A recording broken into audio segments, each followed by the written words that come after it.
Días. Seguimos con las conferencias magistrales que organiza la Escuela Judicial Electoral. Esta vez nos acompaña la doctora Jessica Esquivel Alonso.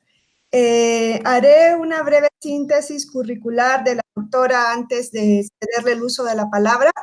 La doctora Jessica Esquivel Alonso es doctora en Derecho por la Universidad Complutense de Madrid, con la tesis Libertad de Expresión y Propaganda Electoral, donde obtuvo la calificación de sobresaliente cum laude. Cursó el máster en Derecho Parlamentario, Elecciones y Estudios Legislativos, también en la Universidad Complutense de Madrid. También es máster en Estudios Hispánicos, Democracia y Libertad por la Universidad de Cádiz. Cursó el diploma en Ciencia Política y Derecho Constitucional en el Centro de Estudios Políticos y Constitucionales y es licenciada en Derecho por la Universidad Autónoma de Coahuila. Realizó estancias de investigación en la Universidad de Bolonia, en Italia, en el Defensor del Pueblo de Madrid y cuenta con estudios de especialización en el Washington Center en Estados Unidos de América. La doctora Esquivel es miembro del Sistema Nacional de Investigadores, es autora de una monografía titulada Libertad de Expresión Política y Propaganda Negativa. Ha coordinado diversos libros en la colección de derechos políticos de la Academia Interamericana de Derechos Humanos y ha publicado varios trabajos académicos científicos en revistas especializadas.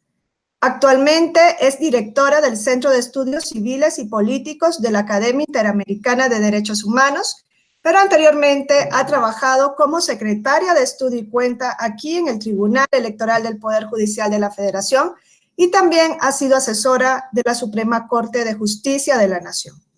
Esta mañana la doctora Esquivel nos va a hablar sobre libertad de expresión política y propaganda negativa.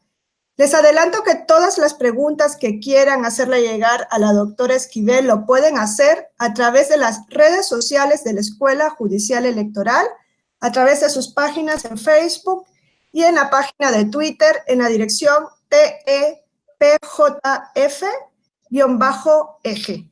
Esperamos sus preguntas y, dicho esto, le doy la palabra a la doctora Esquivel Alonso. Bienvenida, Jessica. Sí, muchas gracias, doctora Wendy. Es un gusto volver a estar en el Tribunal Electoral, en el que siento como mi casa. Gracias por la invitación y por favor, hazla extensiva también al magistrado Felipe de la Mata. Pues es un gusto estar a través de estos medios que en una situación tan sensible como la que estamos viviendo, pues nos permite seguir dialogando y que este sea un punto de encuentro. Pues bien, para iniciar mi exposición, voy a dividir la exposición en 4 apartados. A ver si se puede compartir la pantalla. ¿Ya la estoy compartiendo? No se ve. Pero no se ve todavía. A ver, nada más un segundito. Sí. ¿Sí? No, todavía no se ve, ya te digo cuando se vea. Ok, a ver, para poder toda la pantalla. Compartir. Ok, a ver. No sé, no me permite, creo que compartirla. A ver, si es en mostrar, ya creo que era. A ver. Okay. ¿La pantalla? A ver, creo que ya. Si tú me dices si se está compartiendo.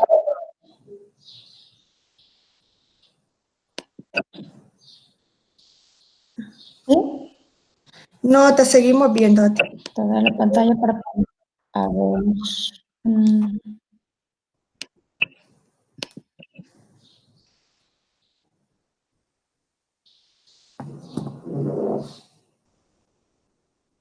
Ahora sí. ¿Ya? Sí. Sí. Bueno, a ver.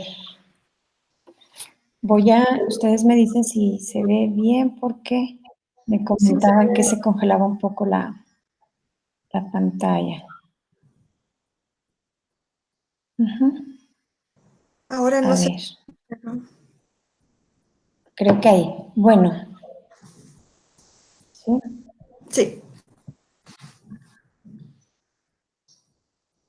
Bueno, pues muy bien.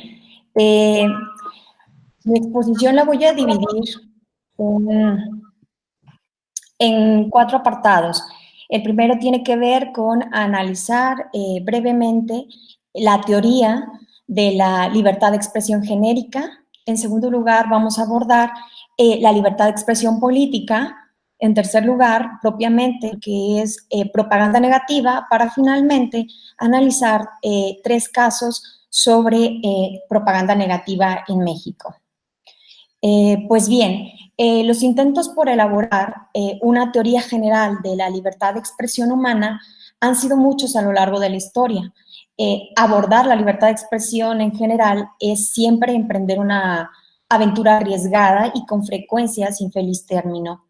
Sin embargo, destacados autores se han dado la tarea de organizar el debate haciendo interesantes propuestas. El esfuerzo por establecer una teoría de la libertad de expresión hace o permite un posible marco referencial y que es necesario considerar pues diferentes limitaciones legales y fácticas que pueden incidir en su ejercicio. Por ejemplo, cuestiones políticas, económicas, sociales, tecnológicas, etcétera. Es aquí donde afrontamos la problemática más recurrente en materia de libertad de expresión, que es identificar qué expresiones gozan de protección constitucional y definir por qué otras no merecen dicha protección.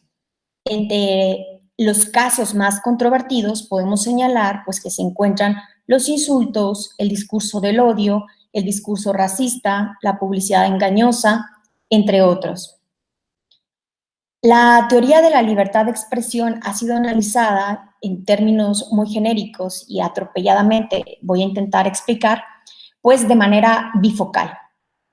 Tradicionalmente se ha analizado desde 2 puntos de concepción.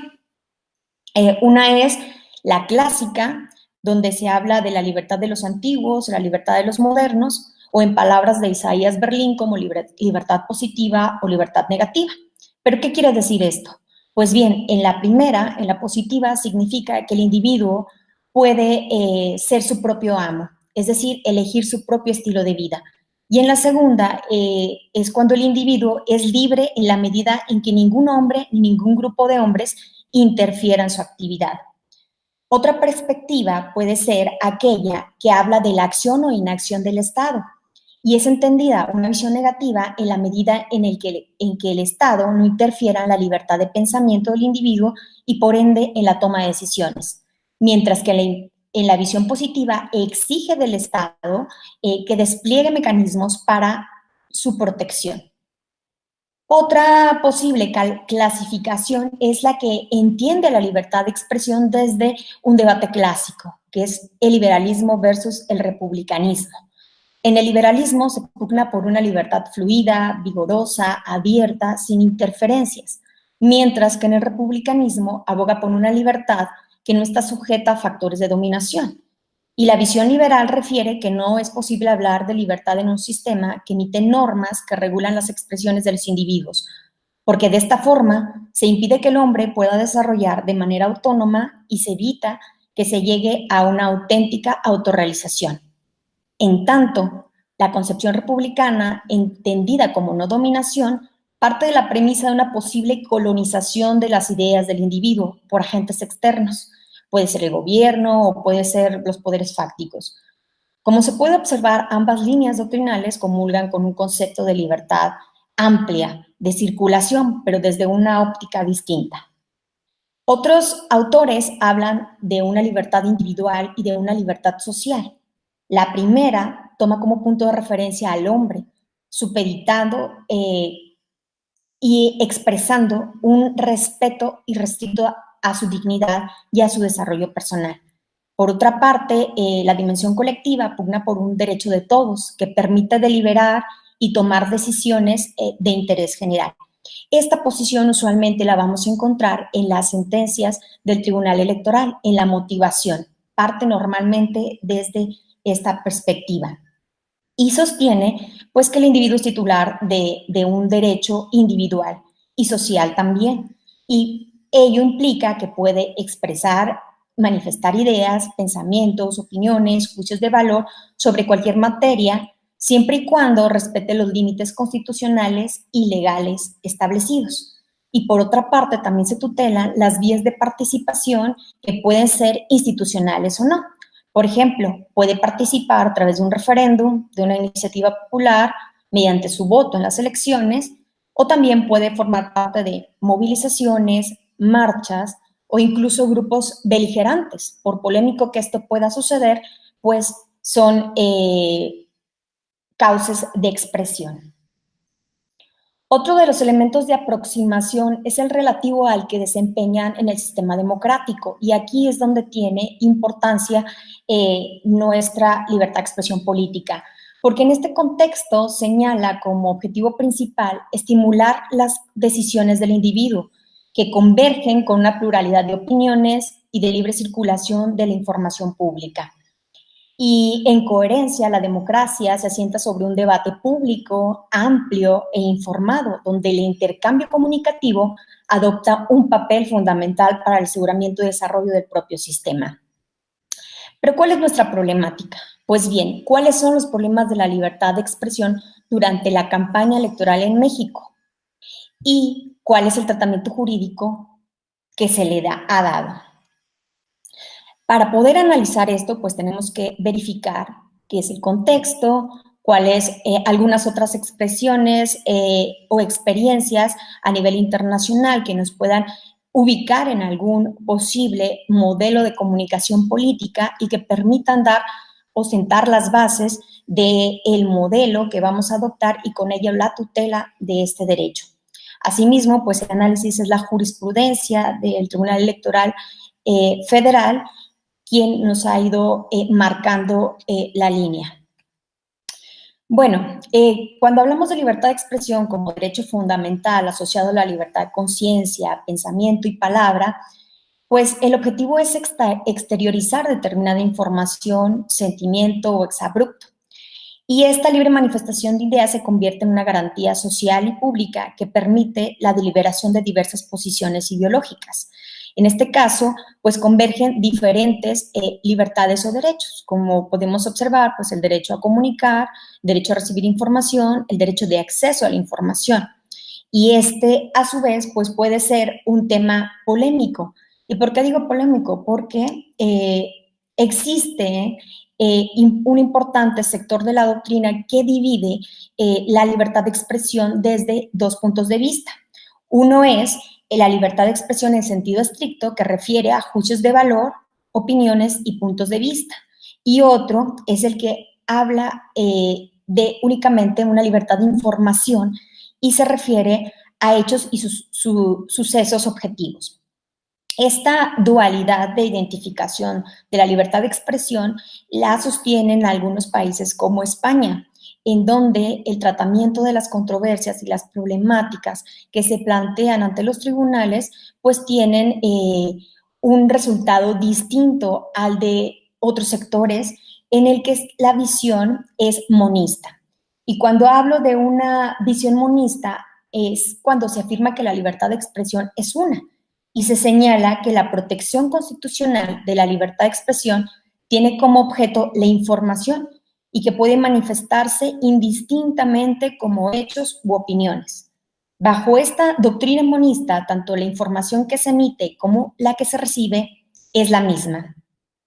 Es así porque los datos transmitidos constituyen propiamente el mensaje de la comunicación, el cual cumple con la precisa finalidad de dar a conocer algo. A mi juicio, esta es la postura que prevalece en México, porque considero que la diferencia objetiva que plantea la distinción de juicios de valor, opiniones, puntos de vista, etcétera, de hechos objetivos y verificables, es difícilmente asumible, y especialmente en materia electoral. ¿Cuáles son los sujetos involucrados o titulares de la libertad de expresión política? Pues los titulares de derechos pueden ser, en términos generales o desde el modelo de la comunicación, pues un emisor, un receptor y hay un elemento que es el mensaje, como sujetos activos o pasivos de la información. En nuestro caso, los emisores de la información pues son autoridades electorales, partidos políticos, candidatos, militantes, ciudadanos. Y usualmente el medio de comunicación es únicamente un mero vehículo de esa información, mientras que normalmente el destinatario de la información es el ciudadano o el elector. Aunque el contexto, como ahora son las redes sociales, el internet, pues permiten que no necesariamente el ciudadano pues sea un sujeto pasivo, sino activo a través de esta deliberación e intercambio que las plataformas permiten. La situación de sujeto pasivo justamente se ha venido cuestionando desde hace ya tiempo. Y en esta ocasión, pues me apoyo en el profesor Villaverde, quien habla de los derechos del público y asumiendo que el público tiene ciertas garantías y que no únicamente el sujeto activo, que es quien tiene o bien ostenta la libertad de expresión, tiene derechos, sino que se manifiesta también a través de los sujetos pasivos que requieren suministración de información plural, completa y oportuna para la toma de decisiones y para poder generar una opinión pública que es importante en los sistemas democráticos. Pues bien, como todos sabemos, la libertad de expresión, al ser un derecho humano, un derecho fundamental, pues no es absoluta, sino que tiene límites. Y estos límites son en controles que permiten evitar abusos, excesos, desviaciones o, en su caso, ilicitudes que se puedan cometer. Y también pues intentan equilibrar los intereses individuales y colectivos en conflicto. Los límites establecidos por el marco legal vigente en cada país atenderán a su contexto específico. Esto es, al derecho interno y, si fuera el caso, al derecho supranacional. Cuando nos referimos al concepto de ley, entendemos que es en sentido material, es decir, disposiciones de carácter general y obligatorio que pueden encontrarse en diversos instrumentos normativos, leyes, reglamentos, tratados internacionales. En nuestro caso, bueno, pues las restricciones contempladas en la ley y en los diversos instrumentos internacionales derivan de las propias garantías que entrañan los derechos. Y así tenemos el artículo 6º, 7º y 41 constitucional que de alguna manera delimitan el derecho, poniendo como una barrera, bueno, los derechos de la personalidad, como son el honor, la intimidad, la propia imagen, la protección de datos personales, en su caso también la seguridad nacional, el orden público, la moral. Y bueno, también los límites que se han ido construyendo usualmente a través de la jurisprudencia cuando no se encuentran expresamente previstos, pues son los discursos peligrosos, los discursos racistas, xenófobos, misóginos. En todo caso, estas restricciones contempladas en la ley, pues deben de responder a un ejercicio legítimo, es decir, deben de estar en ley, deben ser necesarios, la limitación debe ser justificada y pues debe permitirse que solamente en situaciones excepcionales se puedan utilizar. Eso es lo deseable. Por ejemplo, atribuir una sanción penal a quien se exceda en el ejercicio de su libertad de expresión puede producir incluso un efecto silenciador y se puede ver cuestionada o deslegitimada esta decisión, por el temor a que el resto de la población pues se vea condicionada en el ejercicio de las expresiones, en su caso si fueran políticas, para poder seguir deliberando. En concreto, las limitaciones legales deben ir encaminadas a impedir la arbitrariedad y el abuso, pero en todo caso, dichos límites deberán responder siempre a una justificada necesidad. No podemos olvidar que el carácter dinámico del derecho es una virtud que permite ir adecuando el modelo jurídico a las circunstancias del momento, por lo que debemos estar atentos a las actividades del legislador en la adecuación del marco que concierne pues, a la libertad de expresión. Pues bien, cuando hablamos de libertad de expresión nos enfocamos directamente en el mensaje. ¿Y qué es el mensaje político? Pues en una democracia, usualmente el mensaje político goza de lo que se denomina discurso protegido. ¿Y qué significa esto? Pues significa que la permisibilidad es más amplia que la establecida en un debate fuera de contexto electoral. Consecuentemente, el mensaje se entiende amparado independientemente de su contenido, aunque también, paradójicamente, se afirme que cuando el contenido rompa con la demarcación de los valores constitucionales, la expresión debe ser expulsada, como ya lo habíamos señalado. ¿Y cuál ha sido la forma del mensaje político que hemos utilizado en México? Pues esta forma ha sido a través de anuncios cortos, como es el spot, a través de debates, a través de alguna serie en su momento de carrusel informativo. Sin embargo, quien se ha posicionado como el rey del modelo de comunicación política ha sido el spot. Y esto, bueno, pues son mensajes breves que tienen un diseño muy particular, muy parecido a la publicidad comercial. Normalmente tienen elementos como de música, algunas voces en off, que son atractivos productos para los electores, que son consumidores de ideas políticas. También, pues bien, el spot tiene una cuestión que es de contenido.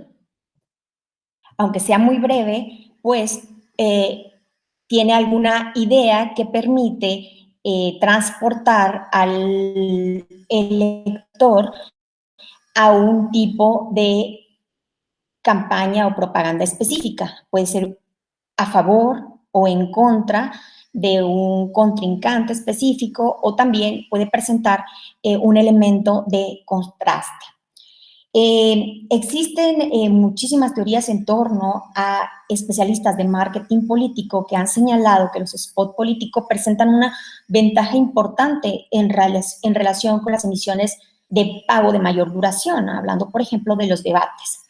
La ventaja más contundente es que se impone de alguna manera a los telespectadores o a las audiencias de la radio condiciones conscientes que no hubieran sometido a las que no se hubieran sometido voluntariamente. El análisis de los spots puede diseñarse en consideración de las audiencias. Por ejemplo, existe un tipo de clasificación que permite señalar que existen spots como los denominados de cabeza parlante, en el que el candidato habla en primera persona directamente a las audiencias políticas. Otro que señala que es el Cinema Verité, que ofrece imágenes de la vida real de los candidatos, incluyendo familias, trabajos, etc. Otro es el spot del hombre de la calle, en el que el candidato muestra sus logros, destaca su humildad y su sencillez, su trato cotidiano con las personas y con los diferentes estratos sociales. Otro tipo de spot puede ser el del testimonio, que presenta a otros políticos como estrellas de televisión, cines, deportistas, etcétera, que hablan a favor de este candidato. También tenemos un spot denominado como el santo, en el que el spot bibliográfico de la vida y obra del candidato como un ejemplo a seguir por la ciudadanía. Otro spot podría ser también la toma de posición, que describe una política pública del programa electoral del candidato, cada vez menos frecuente. Y finalmente, bueno, un tipo de spot que es el de noticiero, donde se intenta utilizar y legitimar la credibilidad informativa del candidato utilizando precisamente los medios de información noticiosos. Pues bien, en México el spot ha tenido un éxito increíble desde temprana época. Por ejemplo, en el 2006, aún y cuando no existía el pautado y existía, bueno, pues un modelo de comunicación distinto al que actualmente se encuentra vigente, pues hubo alrededor de 523,329 spots de los que se tiene conocimiento. En el 2012, pues la situación fue distinta y muy superior. Tenemos aquí 28.947.323 spots pautados. Mientras que en 2018 tenemos 56.996.585 spots. El uso del spot no es la panacea. Los riesgos de su excesivo uso son apabullantes. Cuando en una contienda de forma demasiado artificial se somete a un candidato a la difusión de la candidatura en impactos de 20 o 30 segundos para imponer su imagen al electorado, el riesgo al que se somete es doblemente perjudicial. Por un lado, se puede producir un deliberado hartazgo de los destinatarios con el bombardeo excesivo de los spots y por otra parte se puede someter al olvido mediático, esto es, a la inexistencia del sujeto político en términos audiovisuales, al decidir el televidente simplemente cambiar de canal o apagar la radio. Entonces podemos ocasionar esto, contrario a lo que se sostiene pues, de la teoría de la visibilización política que permite el spot. No simpatizo con las medidas limitadoras que pretenden una imparcialidad o neutralidad informativa de los medios. Por el contrario, pues creo que es necesario medidas positivas como la concesión gratuita de espacios en los medios privados y públicos para el acceso a las distintas ofertas políticas y evitar los excesos del poder mediático.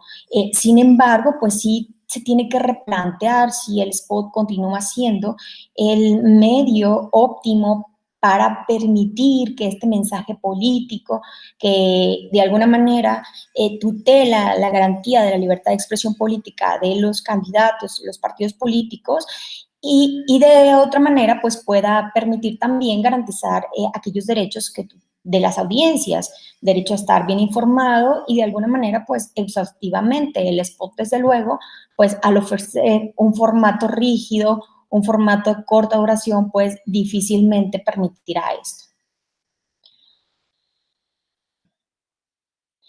Y bueno, pues, ¿cuáles son las garantías justo de las que hablábamos? Pues hablamos que tenemos que buscar dos garantías importantes para que subsista la libertad de expresión en nuestro actual modelo de comunicación política.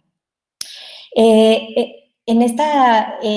abordar la libertad de expresión política en campañas, pues nos referimos exclusivamente a la propaganda, y esto hay que dejarlo claro. Asimismo, nos vemos obligados a seguir las reglas pues, en materia de propaganda diseñadas para cada sistema electoral.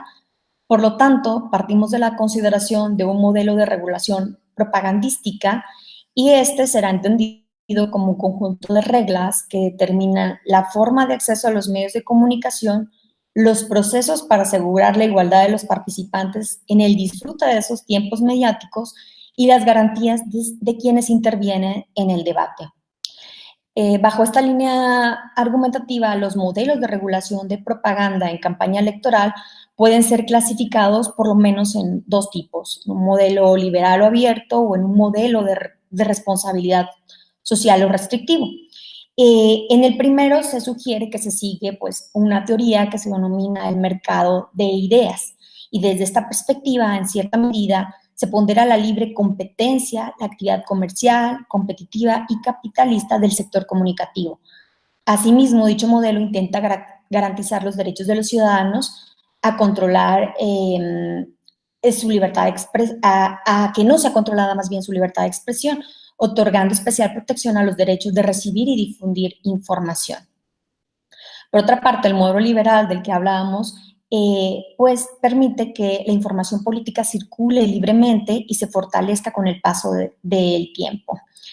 Sin embargo, existen pues datos importantes. Por ejemplo, debe de existir un mínimo de criterios en el acceso razonado, una especie de equal time que hace que prevalezca un mínimo de reglas equitativas entre los contendientes. Sobra decir que el problema central lo personifica el polémico debate sobre la regulación del financiamiento de campañas electorales pues, en todos los estados. Aquí tenemos, por ejemplo, la igualdad. Vemos cómo ambas garantías deberían de estar presente, sin embargo, pues la conciliación de tener un acceso igual, un tiempo igual y un discurso igual, pues no necesariamente atiende una igualdad material, sino una igualdad formal, porque se toman en consideraciones pues elementos como sería la fuerza electoral obtenida en la elección anterior, y esto pues ve de alguna manera que las prerrogativas se puedan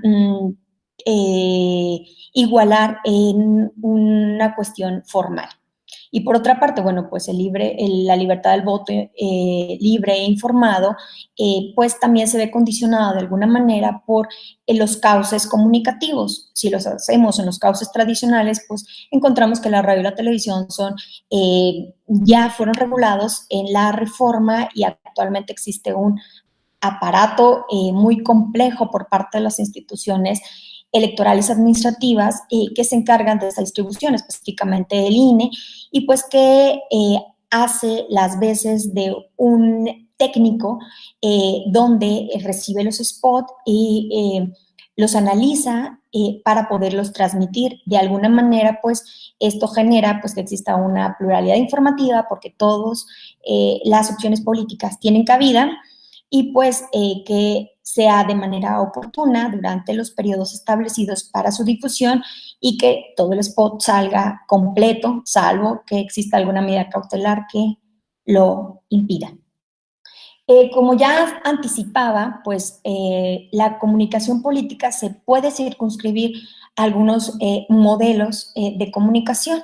En este caso, señalábamos pues hace un momento que existió un modelo liberal en el que pues el caso más emblemático es el de Estados Unidos, donde pues este libre mercado de ideas permite que la información circule libremente y que se fortalezca con el paso del tiempo, porque la primera enmienda de Estados Unidos tiene un peso muy importante que permea en todo el sistema democrático, y donde la libertad de expresión pues es la piedra angular en la deliberación de muchísimos temas, y desde luego el político es el tema central.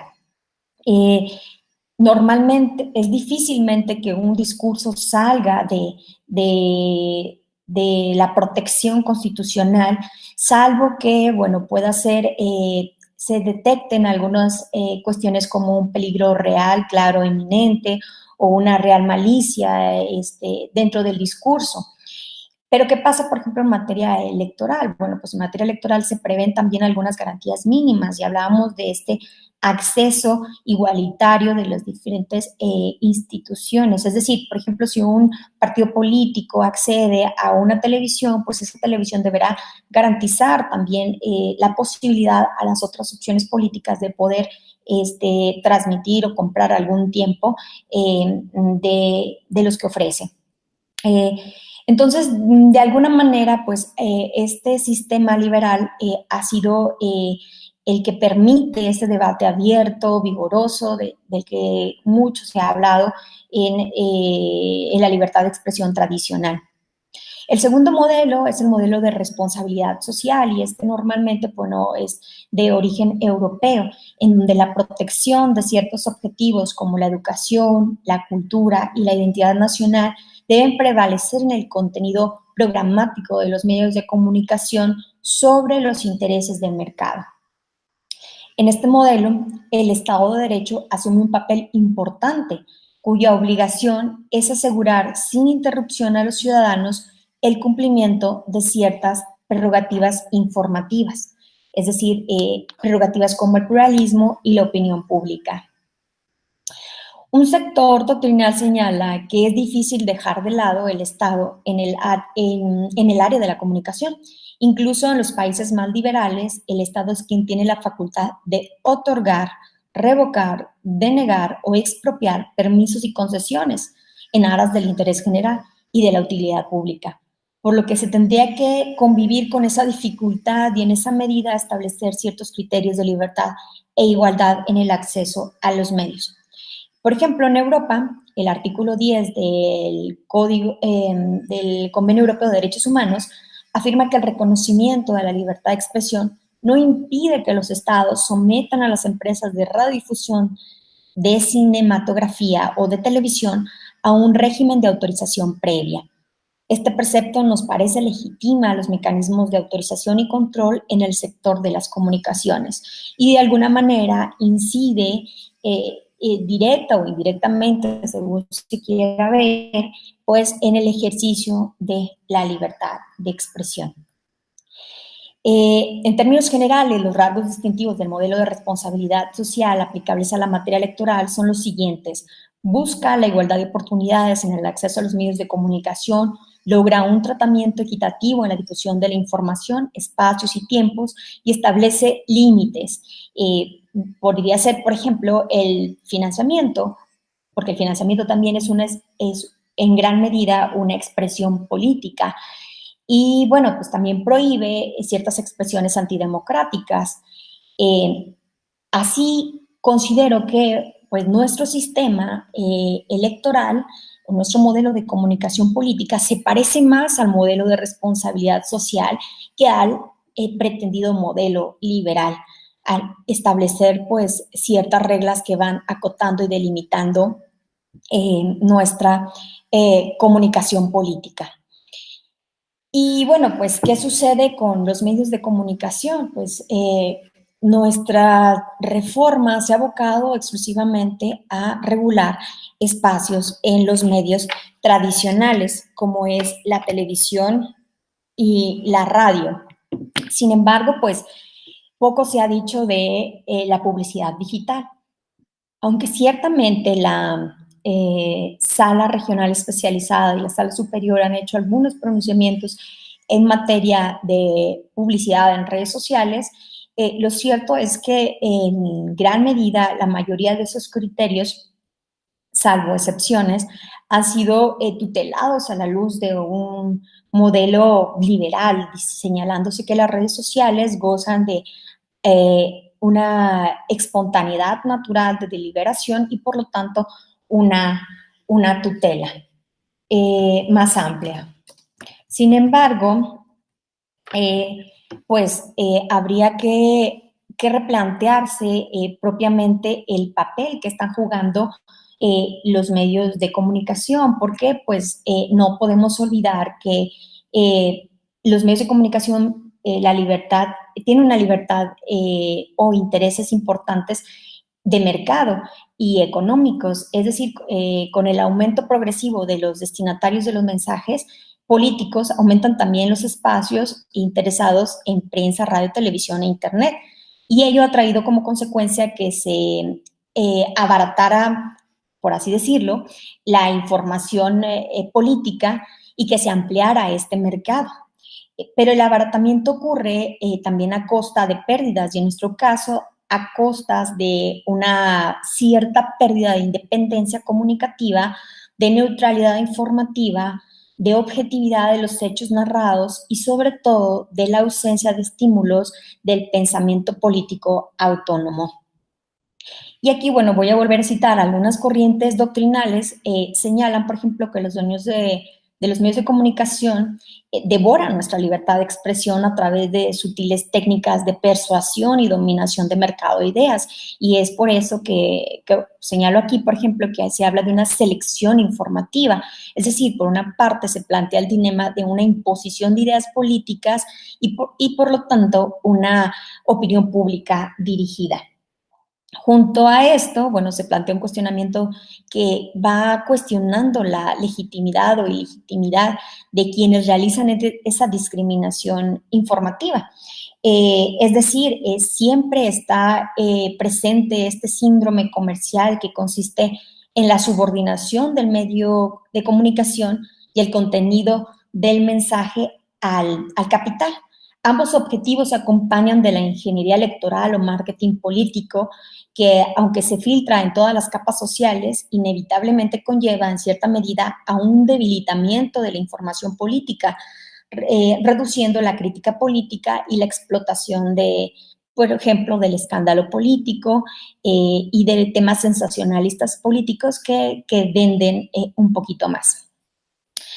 Y bueno, como decía, bueno, son algunos de los factores que siempre van a estar presentes y que no debemos de pecar de ingenuidad. Efectivamente, los medios de comunicación van a tener un cierto margen de dirección editorial y pues intereses económicos para poder posicionar algunas ideas. En México tuvimos dos importantes reformas. Esta, bueno, fue la reforma de 2007, que da origen precisamente a este modelo de comunicación que tenemos, y después, en 2014, aunque no fue significativamente impactante la reforma, pues sí trajo algunos temas relevantes. Modificó, por ejemplo, la distribución de tiempos en radio y televisión en las etapas de pre-campaña, intercampaña. Se eliminaron estos programas mensuales de 5 minutos que señalábamos como especie de carrusel. Se incluyó a los candidatos independientes en el acceso a los medios y se vincularon temas de telecomunicaciones, radiodifusión en los sistemas de televisión restringida y de multiprogramación.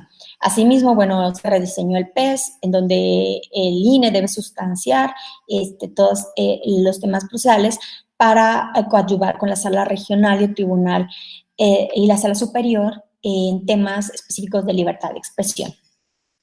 La importancia de la reforma de 2007, por ejemplo, ya en lo que nos interesa, que es la propaganda negativa, pues básicamente la podemos desprender desde la prohibición expresa de no emitir manifestaciones denigratorias o difamatorias en contra de las instituciones políticas, y que se prohíbe también pues la calumnia para personas físicas.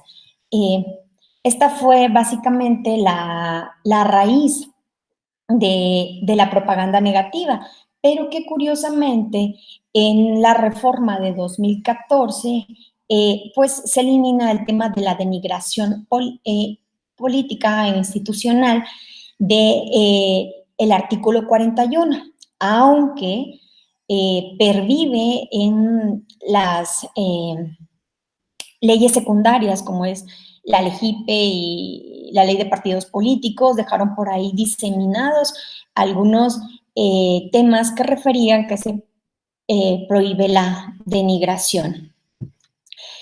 Como señalábamos, bueno, la propaganda pues básicamente pues es la forma más fácil de poder deliberar en una campaña electoral. El concepto de propaganda en sí mismo es polisémico y puede llevar a tantas definiciones como marcos de referencia se utilice.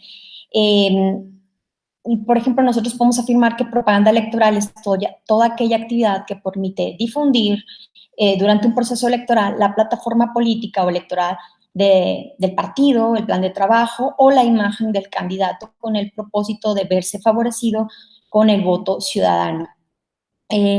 Y debemos decir que efectivamente la campaña electoral es el momento más álgido de deliberación política y se centra en el periodo informativo, capaz de reforzar o cambiar, entre comillas, los valores democráticos del ciudadano. Pero, ¿qué es la propaganda negativa? Pues bien, la propaganda negativa, en términos muy atropellados, consiste en atacar, criticar o denostar al adversario político para lograr el descrédito público del rival electoral. Y bueno, pues se acude normalmente al uso de insultos, información falsa, calumnias y a la difamación. Asimismo, bueno, se usa un lenguaje soez y se intenta seducir la inteligencia del espectador con espectáculos vulgares o amarillistas. Con frecuencia, bueno, pues esto implica descalificar al opositor político y se echa mano de estas características. Desde luego, es más sencillo denostar al adversario que a veces convencer a la gente de una propaganda positiva, porque a veces la propaganda positiva resulta ser la que menos credibilidad tiene. Entonces, cuando se acude a a lo negativo, al descrédito, pues causa más impacto en el auditorio y por lo tanto pues se queda incrustada esa imagen dentro del elector y de alguna manera permite pues crear esa opinión pública de determinada opción política. Los escándalos políticos son una herramienta muy útil y, por ejemplo, los escándalos sexuales, las infidelidades, el acoso, los abusos, cuando se habla de escándalos financieros como la corrupción o malversación de fondos públicos o de cuestiones de poder relacionadas con el abuso de las gestiones anteriores del candidato. Entonces, que permiten señalar o crear en la colectividad la idea de que ha violado la ley. La creciente tendencia a acudir al discurso político, bueno, pues desde luego que requiere y obedece a unas exigencias de rentabilidad, de consumo, impuesto nuevamente, pues por los medios de comunicación y por el marketing político. El show presentado por los candidatos adopta los códigos y las lógicas en las que funciona el mundo del entretenimiento. Y desde luego, para estas situaciones existen dos posturas muy importantes, una que es a favor y otra es en contra. La que dice a favor, pues señala que se permite descubrir información sensible, pero importante en la trayectoria de los candidatos a través de este descrédito recíproco y que de otra manera, pues sería únicamente estar aludiendo a lo políticamente correcto y viviríamos en un mundo informativo del deber ser y no necesariamente del ser. En contraposición a esto, bueno, existe un sector doctrinal reticente en el que señala que el uso desmedido de la propaganda negativa, pues obliga a que el mensaje se vuelva trivial, no existan razones de peso en la deliberación, que se empobrezca el debate y, bueno, pues que se vulgarice los términos y el tono en el que se contiende. Y bueno, ¿cuáles son esas situaciones en las que encontramos propaganda negativa en México? Pues al menos el Tribunal Electoral del Poder Judicial de la Federación ha ido consolidando una línea doctrinal relevante en torno a la calumnia electoral, a los insultos y a la imputación de delitos. En relación a la calumnia, bueno, se dice que es toda aquella acusación falsa hecha maliciosamente para causar daño y también, bueno, pues que implica de alguna manera una denostación al adversario que tenga desde luego un impacto político. Las calumnias van a ser expulsadas de este debate político cuando se pruebe a través de un análisis de contexto, un análisis del mensaje político, un análisis de un test de agravio, un test de la relevancia, se pueda determinar si efectivamente existió o no la calumnia. Por lo que hace a los insultos, se dice que son expresiones formalmente vejatorias proferidas con la intención de humillar, aunque el insulto pueda resultar escandalosamente notorio, pues no es nada sencillo identificarlo, porque resulta que debemos de hacer un análisis gramatical, pero además un análisis contextual, porque lo que es un insulto en México no necesariamente en otros países lo será, o lo que es un insulto en el norte del país no necesariamente en el centro del país es un insulto. Entonces resulta realmente complicado determinar y por ello la Sala Superior pues ha permitido de alguna manera la imputación de ciertos insultos, no ha sido tan categórico como con la calumnia al expulsarlos del debate público. Por otro lado, donde existe un límite infranqueable que ha establecido la jurisprudencia electoral es aquel en el que prohíbe la imputación directa o indirecta de determinados delitos en el debate político. Esta limitación se ha ido proliferando primero a través de las sentencias y después se plasmó en la ley y el empleo de imputaciones durante el debate político, específicamente con el uso de expresiones que versen sobre posibles causas penales o de sujeción a proceso. Y estas no han sido aceptadas normalmente por el Tribunal Electoral. Pero nuevamente volvemos a poder delimitar, ¿no? O sea, es difícil que incluso en términos comerciales que se utilice propiamente el calificativo o el tipo penal establecido para poderlo incrustar en la idea de imputación de delitos. Pues la dificultad no es menor y pues de ello da cuenta propiamente la sala especializada y la sala superior. Bueno, pues llegamos a los ejemplos. Algunos ejemplos de propaganda negativa, bueno, son muchos. La verdad es que desde el 2006 a la fecha sí ha habido una jurisprudencia muy abundante en términos de propaganda negativa, pero bueno, para efectos de esta exposición vamos a dedicarnos a tres. En el 2006, bueno, tenemos el denominado Cállate Chachalaca o Peligro para México.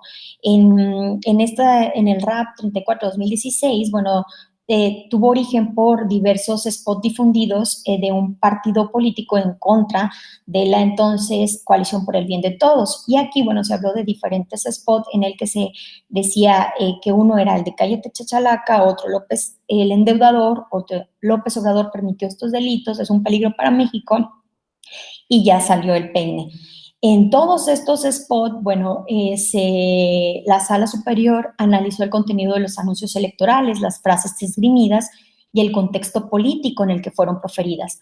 Determinó ordenar retirar 3 de los 4 anuncios electorales de los medios de comunicación y se afirmó que solo el spot de Cállate Chachalaca fue un promocional que difundió una crítica severa y casuística en la que la persona determinada ordenaba a otra guardar silencio, por lo que esta expresión estaba protegida por la libertad de expresión. Todos los spots fueron bajados, excepto esta. Y en este caso, bueno, pues se dijo que reinaba la libertad de expresión abierta, específicamente en este spot, y que entraba en la sana crítica.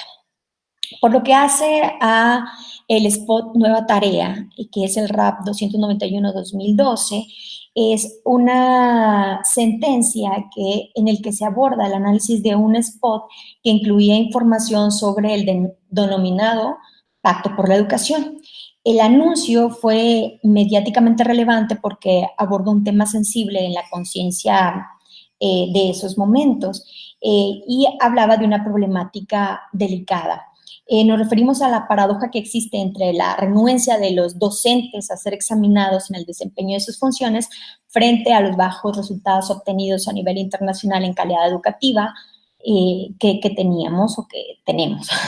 La resolución conoció de la denuncia presentada por un partido político por la difusión del promocional Nueva Tarea, en el que se abordó el supuesto pacto entre el entonces candidato presidencial del PRI con una líder sindical que era la profesora Elba Ester Gordillo, quien fue presentada en el spot como un actor político que frenó el desarrollo de la educación en México.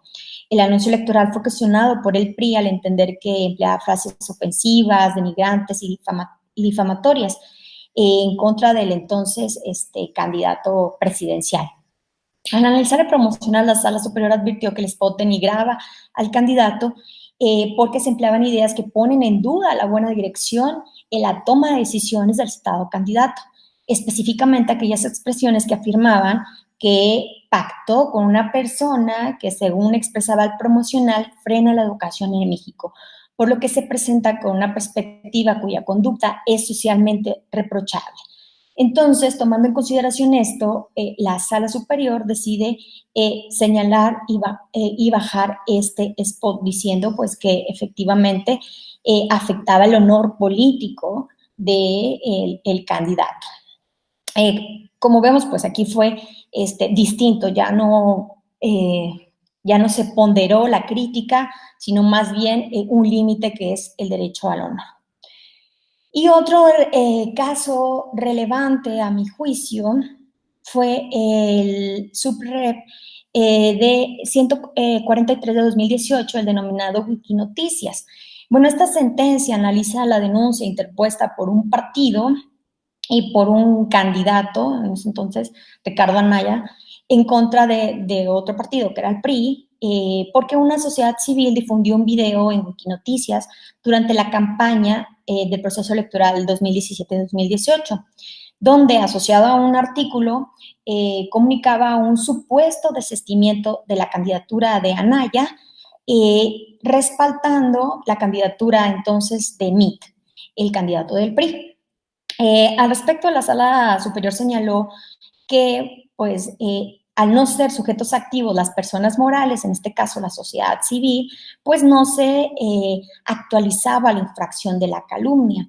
Y al no acreditarse el actual, pues, de la persona moral, entonces, pues, la decisión simplemente, pues, no se podía sancionar y por lo tanto, pues, no había sanción. No así calumnia, no lo dice expresamente, pero simplemente, pues, no puede entrar a analizarlo porque el sujeto carece de legitimación.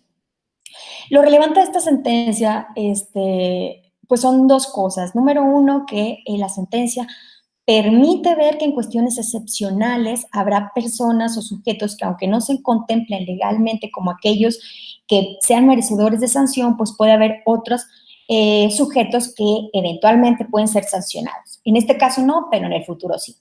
Y por otra parte, también deja ver todos aquellos temas de las fake news, en donde abre la puerta de alguna manera para que el Tribunal Electoral se pueda pronunciar ante este eventual problema, que ya es no tan eventual, sino que ya realmente es presente, es actual. Y bueno, pues, ¿cuáles son los dilemas que tenemos aquí? Pues bien, modificar el modelo de comunicación vigente será ahora con las propuestas de reforma una realidad. Regular la propaganda política en redes puede ser un camino. Sancionar las expresiones negativas en redes, sancionar las fake news. Pues más que conclusiones son problemas, cuestionamientos que dejo en la mesa, que creo que ya me he excedido un poquito del tiempo. Y pues bueno, que quedó a la orden y pues gracias por la atención. Muchas gracias, doctor Esquivel. Hay algunas preguntas que tenemos en las redes sociales. Pasaríamos, ¿Sí? de acuerdo, a exponer un par de ellas. Fernando Díaz Naranjo, si consideras que el modelo de comunicación política en México estaría vigente a las circunstancias políticas actuales. Y también nos preguntan cuál sería el modelo que asegure una mayor protección de datos personales, el liberal o el de responsabilidad social, o si es posible combinar todos los beneficios de ambos sistemas.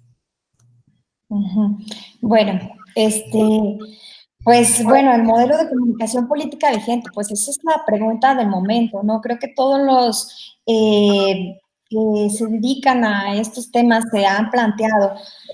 Definitivamente nuestro modelo de comunicación responde a una circunstancia postelectoral de 2006. Sin embargo, pues las condiciones actuales son distintas. Se ha dejado de lado las plataformas digitales y eso desde luego también permite o facilita que exista un desajuste. Entonces, creo que sí deberíamos de marcar una diferencia porque los índices de libertad de expresión, que existen varios, señalan que la mayoría de los ciudadanos, pues, nos estamos informando a través de las redes. Incluso las personas de menores ingresos económicos tienen acceso a un móvil y este teléfono móvil le garantiza, aún en los planes más austeros, acceso a redes sociales. Y en redes sociales pues se hace políticas. Entonces, desde luego, nuestro modelo de comunicación requiere una revisión y una revisión específicamente en materia de redes. No me atrevería a decir que con mayores sanciones o regulaciones, porque francamente yo no soy de la idea de seguir con este modelo de responsabilidad social, porque me parece que la propia dinámica puede, el uso de la réplica, formal e informal, puede ir contrastando y neutralizando estas expresiones negativas. Por lo que hace la primera pregunta. Y el segundo, la protección de datos personales. Pues también es otro tema muy complejo. Y bueno, cuando hablamos en materia electoral, pues en este caso, por ejemplo, la Sala Superior ha intentado marcar una línea jurisprudencial específica. Por ejemplo, cuando se habla de menores, de los rostros, de la imagen, ha sido muy contundente protegiendo estos y desde luego esto responde a un modelo de responsabilidad social. La pregunta es, ¿queremos seguir este modelo? ¿Hasta cuándo? ¿Hasta dónde? O realmente incluso la naturaleza de las propias plataformas nos permitirán, porque normalmente en el modelo de responsabilidad social es el Estado quien tiene mayor dirección, pero cuando se tratan de plataformas que son globales, donde la plataforma es de otro país y el servidor se encuentra alojado en otro distinto, entonces entramos a un ámbito de competencias que ya lo hemos visto en otros problemas que no son propiamente electorales, de la dificultad que esto implica. Entonces, yo soy de una postura un poco más liberal y creo que debe de ser los propios mecanismos de réplica informal, espontánea, en el momento con las plataformas y en las mismas condiciones en las que se emiten este tipo de expresiones que puedan contrarrestar y neutralizar. Muchas gracias. Hay bueno, tengo otras preguntas, pero por cuestión de tiempo voy a tener que presentarlas en el orden de llegada. Me preguntan desde la Escuela Judicial Electoral, el profesor José Ramón Narváez, ¿cuál sería tu propuesta para un modelo de comunicación política que tenga en cuenta la interculturalidad? Que tenga en cuenta la interculturalidad. Pues mira, en el 2018 una de las propuestas interesantes por las que apostó, por ejemplo, en este caso el INE, fue específicamente meter spot para comunidades indígenas en dialectos indígenas y spot en lenguaje de señas. Y creo que este es un ejercicio que se debe valorar y rescatar, o sea, el poder nutrir lo que tenemos abonando con elementos no implica de tajo olvidarnos de lo que se hizo, sino más bien mejorar y perfeccionar. Y creo que las condiciones de estos tipos de ejercicios, como son la inclusión de mecanismos, porque desde luego cuando hablamos, por ejemplo, de personas indígenas que tienen una lengua distinta al español o que es su lengua materna, pues implica un esfuerzo para las instituciones.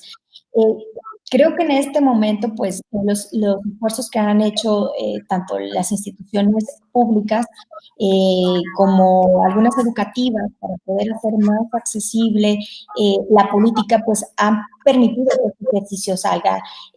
La propuesta, pues, es simplemente hacer, en primer lugar, partícipes a todos los colectivos, a todas las existencias, para que puedan tomar en cuenta cuáles son sus necesidades y a partir de ello pues, poder diseñar plataformas que permitan esta deliberación política. Y ya, por último, quisiera preguntarte, Jessica, teniendo en cuenta las últimas reformas que se han tomado, bueno, que han salido en vigor recientemente sobre violencia política de género y tomando en cuenta que uno de los límites de la libertad de expresión que encontramos precisamente son esos actos de violencia o esos discursos misóginos.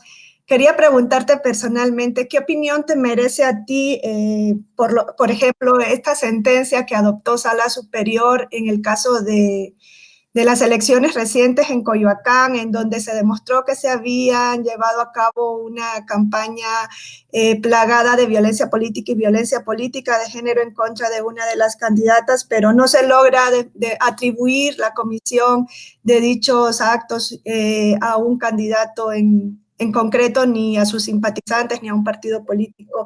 ¿Crees que esto se podría calificar o clasificar como propaganda negativa? Y, sí, gracias.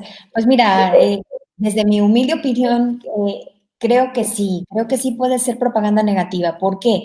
Porque si nos vamos al origen de lo que es la propaganda negativa, que viene más bien de estos discursos peligrosos, de estos discursos discursos, como ya había señalado, de odio, discursos racistas y discursos misóginos, que en este caso la violencia política encuadra en este concepto, porque va más allá de simplemente denostar al contrincante políticamente, sino que estás ejerciendo una acción por el simple hecho de ser mujer en este caso. O sea, ya no es, ya trasciende al ámbito electoral, sino va en contra de la persona y de un sector históricamente discriminado.